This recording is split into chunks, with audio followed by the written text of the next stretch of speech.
நாகப்பட்டினம் பொறுத்தவரைக்கும் ஏடிஎம் கேட்குங்களா? எந்த கட்சி மாதிரி ரெட்டை? எந்த கட்சி? ரெட்டை இல்லையா? நீங்கம்மா?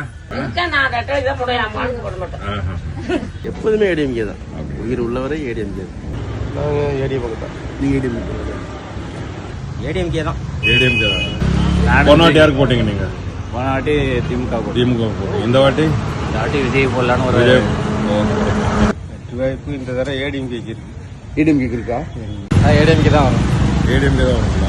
டவுன்லேருந்து அப்படியே இந்த கடலோர பகுதிகள், டவுன்லேயே தான், டவுன்லேயே ஒரு பக்கம் கடலோர பகுதிகள் இருக்கும். அங்கே ஃபுல்லாக மீனவர்கள் இருப்பாங்க. அங்கே போய் மீனவர்கள்கிட்ட போய் பேசணும். உள்ளுக்குள்ளே இப்போ இதுக்குள்ளேயே போனார், ஒரு போட்டுக்குள்ளேயே போனார், ராஜேஷ் கண்ணன் போனார். நாங்கள் போய் பேசும்போது பார்த்தீங்கன்னா ஒரு 20 பேர்கிட்ட பேசினோம்னா ஒரு 12 பேர் தாவே காண்றாங்க. அவங்க எல்லாமே 2021 திமுக ஓட்டு போட்டவங்க,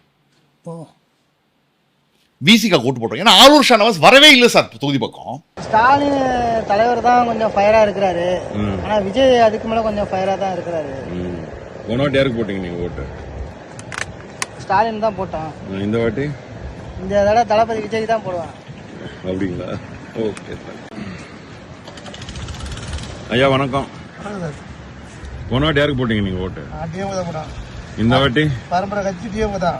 இந்த வாட்டி அப்ப கூட சூழ்நிலை மாறும். அப்படியா? ஏன் இந்த வாட்டி அவ்வளோ தயக்கமா இருக்கிறீங்க?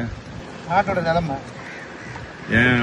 இல்ல புள்ள 12 வயசு பிள்ளையெல்லாம் கற்பழிச்சு கொண்டுறாங்க. அதிகபட்சம் இந்த கஞ்சாயை ஒழிக்கணும். காவிரி டெல்டா பகுதியில் இருக்கக்கூடிய நாகப்பட்டினமே மாறுகிறதுனா அப்படின்னா தமிழ்நாடு மற்ற தமிழ்நாட்டினுடைய பகுதிகளை பற்றி நீங்கள் கேட்கவே வேண்டாம். அது ஒரு இதுக்கான ஒரு பெரிய ஸ்விங்குக்கான ஒரு அறிகுறியா